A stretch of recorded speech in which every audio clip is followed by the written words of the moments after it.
સુરતના લીંબાદ વિસ્તારમાં અગાઉની અદાવતમાં યુવકે બાઇક સળગાવી નાખી હતી। બાઇક સળગાવવાની સમગ્ર ઘટના સીસીટીવી કેમેરામાં કેદ થઈ ગઈ છે। સુરતના લીંબાદ વિસ્તારમાં અગાઉની ઝઘડાની અદાવતમાં મોટરસાયકલ સળગાવી દેવાઈ હતી। સમગ્ર ઘટના સીસીટીવી કેમેરામાં કેદ થઈ ગઈ છે। લીંબાદ વિસ્તારમાં ગત મોડી રાત્રે પાર્ક કરેલ એક બાઇક સમીર શેખ નામના યુવકે બાઇક સળગાવી દીધી હોવાનો આરોપ મૂક્યો છે। અંગત અદાવતમાં સત્તાર અનવરની બાઇક સળગાવાઈ હોવાનું જાણવા મળ્યું છે। બાઇકને ભડકે વળતા જોઈ આસપાસના રહીશોમાં ભાગદોડ મચી ગઈ હતી। બનાવની જાણ થતાં ફાયર બ્રિગેડ ઘટના સ્થળે દોડી ગઈ હતી। આગ પર કાબુ મેળવી લીધો હતો। આ સમગ્ર ઘટના નજીકના સીસીટીવી કેમેરામાં કેદ થઈ ગઈ હતી। સત્તાર અનવરે લીંબાદ પોલીસ સ્ટેશનમાં ફરિયાદ નોંધાવી હતી। લીંબાદ પોલીસે સીસીટીવીને આધારે તપાસ આરંભી છે। સુરતના લીંબાદ વિસ્તારમાં વૃંદાવન નગરમાં ગેસ રિપેરિંગની દુકાનની આડમાં ગેરકાયદેસર રિફિલિંગનો કાળો કારોબારને પીસીબી પોલીસે ઝડપી પાડ્યો છે। લીંબાયતના કનૈયા ગેસ રિપેરિંગ દુકાનની આડમાં ગેરકાયદેસર ગેસ રિફિલિંગ કરતા દુકાનદારને પીસીબી પોલીસે રંગે હાથે ઝડપી પાડ્યો હતો। પોલીસે સ્થળ પરથી અલગ અલગ કંપનીના ગેસની બાટલાઓ અને રિફિલિંગના સાધન સામગ્રી મળી કુલ 1.7 લાખનો મુદ્દામાલ કબજે લીધો હતો। પીસીબી પોલીસને લીંબાયત સાંઈ પૂજન એપાર્ટમેન્ટ સામે આવેલ વૃંદાવન નગર 1માં કનૈયા ગેસ રિપેરિંગની દુકાનમાં ગેરકાયદેસર ગેસ રિફિલિંગ કરવામાં આવે છે। જે બાતમીને આધારે પીસીબી પોલીસે લીંબાયત કનૈયા ગેસ રિપેરિંગની દુકાનમાં રેડ પાડી આરોપી રવિન્દ્ર શ્રીરામ યાદવને ગેસના બાટલાઓ કુલ 29 વજન કાંટો, ગેસ ભરવાનો વાલ્વ, પાઇપ તથા ફિક્સ પાના અને ગેસના ખાલી ઢાંકણ તેમજ મોબાઈલ ફોન મળી કુલ 1,07,970ના મુદ્દામાલને કબજે કર્યો હતો। આરોપી રવિન્દ્ર શ્રીરામનો કબજો લીંબાદ પોલીસને સોંપ્યો છે। રોંગ સાઈડમાં પોલીસ પકડે તો મારી ઓફિસમાં કે મને ફોન નહીં કરતા કેમ કે મારું કોઈ માનશે નહીં, એમ શનિવારે સુરતમાં યોજાયેલા લોક દરબારમાં હાજર લોકો સમક્ષ રાજ્યના ગૃહમંત્રી હર્ષ સંઘવીએ ટ્રાફિકના નિયમોનું પાલન કરવાને લઈને સ્પષ્ટ વાત કરી હતી। રાજ્યમાં ટ્રાફિક સમસ્યાને નાથવા માટે આગામી દિવસોમાં રોંગ સાઈડ વાહન હાંકનારા વાહન ચાલકોને પકડવા સ્પેશિયલ ડ્રાઈવ શરૂ થનાર છે। રોંગ સાઈડ વાહન નહીં ચલાવવા માટે ગૃહમંત્રી હર્ષ સંઘવીએ તાકીદ કરી હતી। વધુમાં કહ્યું, રોંગ સાઈડ વાહન હાંકનારા વાહન ચાલકો સામે હવે ફક્ત દંડનીય કાર્યવાહી નહીં પણ ફરિયાદ નોંધવા સુધીની કાર્યવાહી કરવામાં આવશે। પોલીસ મથકમાં સ્લેટ પકડવા સુધીનો વારો આવશે। હવે રોંગ સાઈડમાં તમે નહીં જતા, કદાચ ખરાબ લાગશે, તમને મારી વાત નહીં ગમે, તમે જે કામ કહેશો તે બધું કરવા તૈયાર છું, પણ રોંગ સાઈડમાં પોલીસ પકડે તો મારી ઓફિસમાં કે મને ફોન નહીં કરતા કારણ કે હું નહીં છોડાવી શકું। મારી ઓફિસથી ફોન આવે, કોઈ ચૂંટાયેલા પ્રતિનિધિનો ફોન આવે, કોઈ મોટા સાહેબનો ફોન આવે તો પણ કોઈને છોડતા નહીં। આપણે રોંગ સાઈડ જઈને આપણા પરિવાર માટે ઘાતક બનવાનું નથી। ટ્રાફિક નિયમોનું પાલન કરીશું તો તમે પોતે અને પરિવાર પણ સુરક્ષિત રહેશે।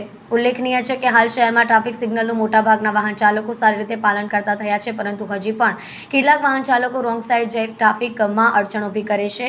આવા વાહન ચાલકોને સબક શીખવાડવા સ્પેશિયલ ડ્રાઈવ મહત્વપૂર્ણ સાબિત થશે। તમને કદાચ મારી વાત નહીં ગમે, તમે જે કામ કહેશો એ બધું જ કરવા તૈયાર છું, પણ રોંગ સાઈડમાં પોલીસ પકડે તો મારી ઓફિસમાં કે મને ફોન નહીં કરતા કારણ કે હું નહીં છોડાઈ શકું।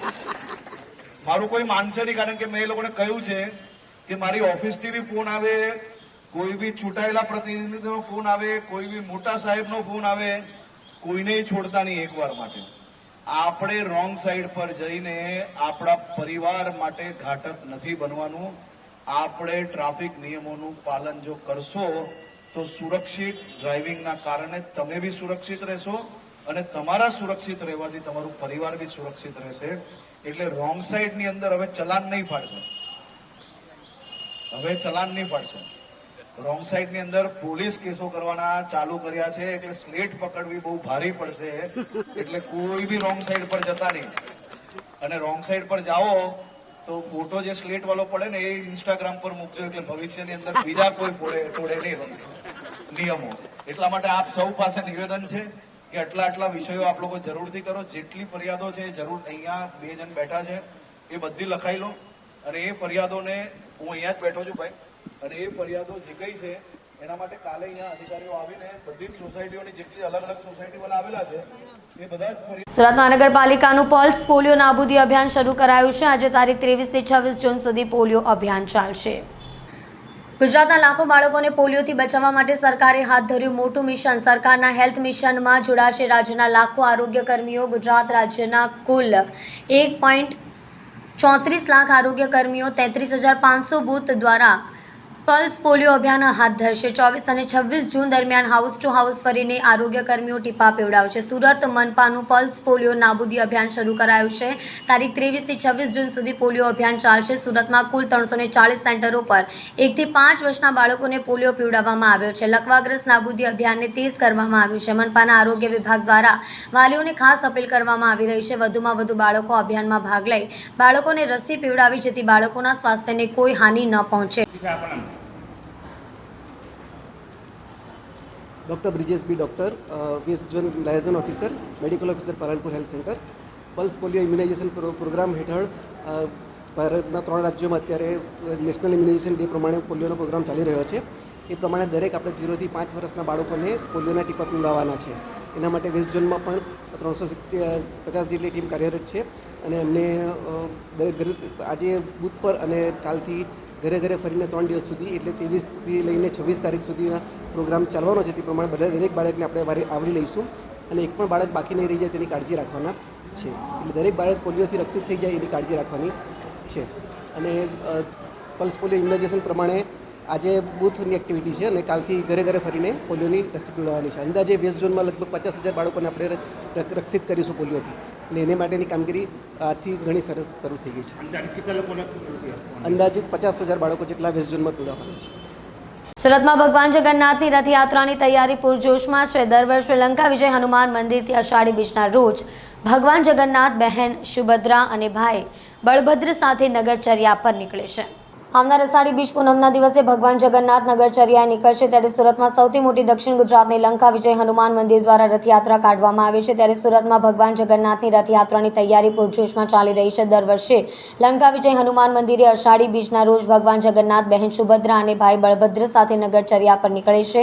108 નદીના જળથી ભગવાન જગન્નાથ બહેન સુભદ્રા અને જળ અભિષેક કરવામાં આવ્યો હતો. એવા મોટી સંખ્યામાં ભાવિક ભક્તો ઉપસ્થિત રહ્યા હતા. જળયાત્રા પણ કાઢવામાં આવી હતી અને બાળાઓના મસ્તક પર મટકા રાખીને વાજતે ગાજતે જળયાત્રા નીકળી હતી. ભગવાનના વિશે એક બાદ ભગવાનની આંખો પર પટ્ટી બાંધીને મંદિરના દ્વાર બંધ કરવામાં આવ્યા હતા. એવું કહેવાય છે કે જળાભિષેક બાદ ભગવાન બીમાર થઈ જાય છે અને એટલા માટે જ મંદિરના દરવાજા બંધ કરવામાં આવે છે. હવે 6 જુલાઈના રોજ મંદિરના દરવાજા ખુલશે. નેત્રોત્સવની વિધિ બાદ ભગવાન જગન્નાથ લોકોને દર્શન આપશે. ત્યારબાદ 7 જુલાઈના રોજ ભગવાન બહેન સુભદ્રા અને ભાઈ બળભદ્ર સાથે નગરચર્યાએ નીકળશે.